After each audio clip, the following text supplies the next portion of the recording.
Hey everyone, welcome back to my channel. I'm Jeanette, and for reference, I'm filming this video on Sunday, September 3rd, because I just never know when I'm going to be able to upload it. Hopefully tomorrow, but with me it could be a few days, it could be a week, you just never know.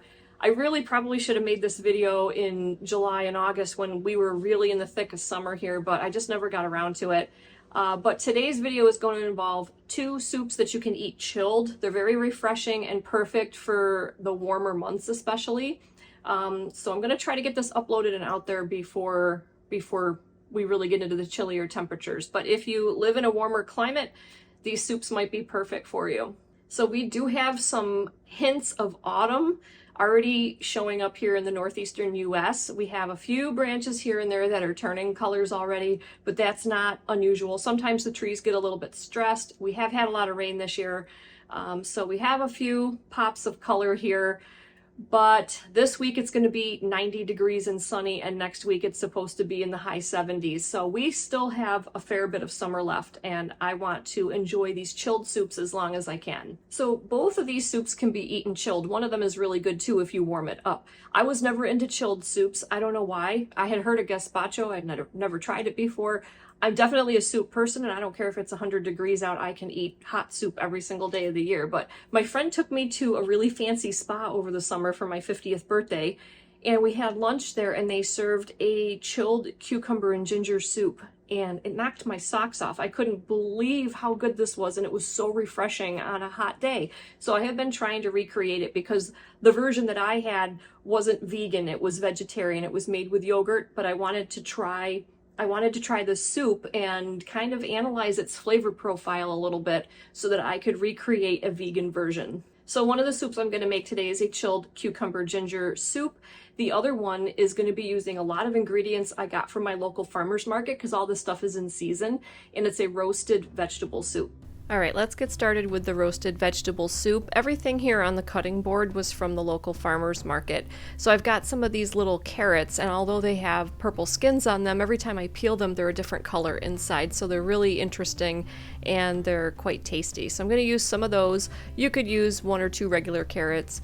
I've got an onion, a green and a yellow zucchini, or you could just use the green zucchini. And one of the vendors has still got the garlic scapes, so as long as I can get those, I'm going to use a couple of those, or you could use a clove of garlic. And I have some heirloom tomatoes. I'm not going to use all of these. I'll probably use half of these and save the rest for another dish. And I have about a teaspoon of Italian seasoning. And the star of the show is going to be roasted red peppers. Now you could do your own roasted red peppers, but we use some of these on our pizza night and we tend to not use the whole jar. So instead of letting it go to waste, I'm going to use a half a jar of these.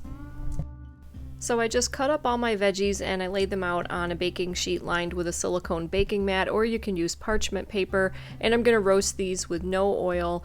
Now most of the vegetables that I have here are on the softer side. The carrots are the harder vegetable out of everything that's here. I would say also the garlic scapes are a little on the firmer side. So I cut them up really small in hopes that they would cook at the same rate as everything else that's on the tray here. But I heated my oven to 400 Fahrenheit and I roasted these for 30 minutes.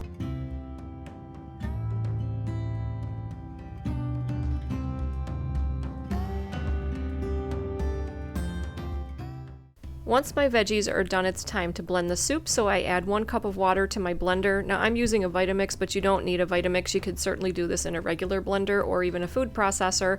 Then I add in the half a jar of roasted red peppers, and then I carefully start to add my roasted veggies, and I'm careful because it's still very hot. And then I add in my seasoning and a healthy pinch of sea salt, but you have to do this to your own liking. And then when I put the lid on the blender, I'm going to pop out that little plug that's in the middle of the top, and I fold up a dish towel and I loosely cover the top of my blender so that it still has some ventilation but yet protects me from any of the hot soup splatter. So be really careful if you're going to do this in a blender. Always make sure that the steam has a way to escape. You could also do this in a soup pot with an immersion blender. Then I give it a taste and make sure it's seasoned properly, and there's the finished product.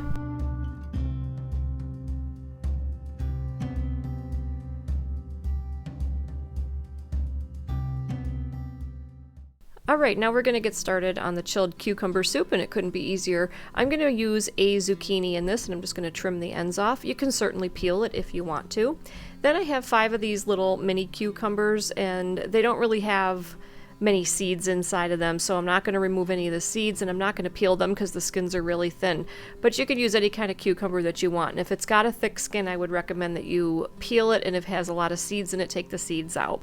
I'm also going to use a half a teaspoon of minced garlic from a jar, about a 1/2 inch knob of ginger that I'm going to peel. You could leave the ginger out too if you don't like it gingery, or just use a little bit less. And I have the juice from 1 lemon, a 1/2 teaspoon of dried mint. You could also use a small handful of fresh mint if you have it, or leave it out altogether. A little salt and pepper, 1 tablespoon of apple cider vinegar, a small handful of fresh cilantro, but you don't need to add that either.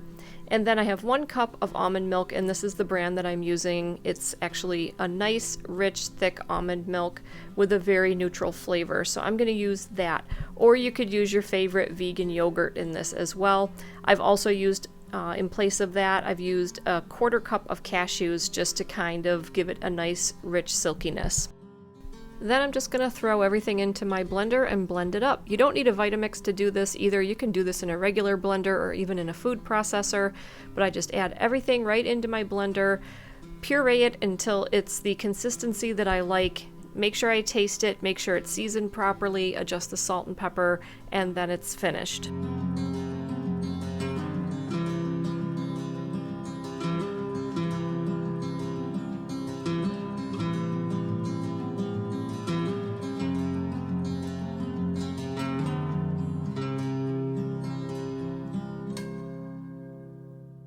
I hope you guys enjoyed these 2 soup ideas today. I'm going to put these recipes on my blog, which is on my website, and I will put a link to my website down in the description box below. Alright, that's it for today's video. Hope you guys enjoyed it. I will see you guys in the next video, and I hope that you all have a great rest of the week.